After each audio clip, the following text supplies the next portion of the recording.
Fabienne Keller. Bonjour. Merci de répondre à la question. Vous avez reçu le président de l'Assemblée nationale de la République démocratique du Congo, Aubin Minaku. Il préside également le parti du président Kabila, Joseph Kabila, pardon. Quelles ont été la teneur de vos échanges? Alors, Gérard Larcher a reçu le président de l'Assemblée nationale congolaise, de RDC, dans le cadre d'un accueil protocolaire, puisqu'il y avait l'Assemblée de la francophonie la semaine dernière. Mais la RDC est en proie à des émeutes, des réactions populaires, notamment à l'initiative des responsables catholiques, puisque les règles d'élection n'ont pas été respectées. Le président devrait être renouvelé depuis la fin 2016. Il n'a pas organisé d'élection.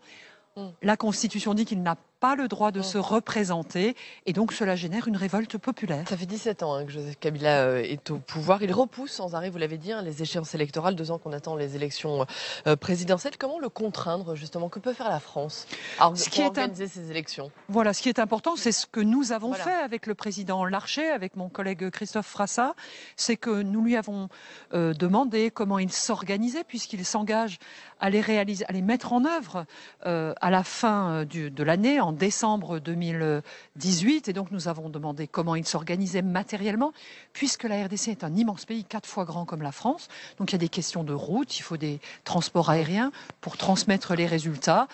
Il nous a indiqué qu'il y avait 46 millions d'habitants inscrits sur les listes, enrôlés, comme il est dit, sur 80 millions d'habitants. Mais il faut des sanctions ou pas?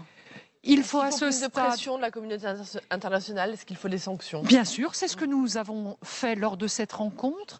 Il faut soutenir aussi les réseaux, notamment les réseaux chrétiens, qui organisent le débat démocratique au sein du pays, mobilisent la population pour qu'elle demande à avoir le droit de s'exprimer, pour mettre fin aussi à cette incertitude sur l'organisation du pouvoir. Très rapidement, Fabienne Keller, le mandat de la MONUSCO. La MONUSCO, c'est la mission de l'ONU dans le pays, en RDC. C'est la mission la plus importante au monde par ses budgets, par ses effectifs.